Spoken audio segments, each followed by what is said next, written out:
Sure ka? Yeah. Ayaw na ng kape ko. Parang nagbago na nga rin yung panlasa niya. Effective nga yata talaga yung paghakbang.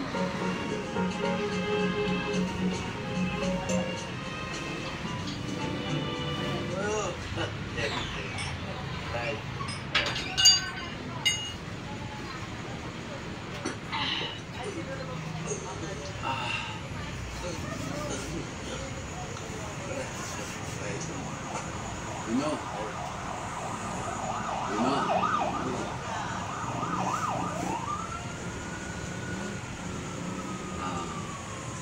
Nak? Hindi naman pala talagang kailangan tayo ng ito para sa pag-review niyo. Oo nga. Hindi talaga yung ready. Ikaw na. Wala naman sa sunglasses, ha? Sumasakit na mata ko.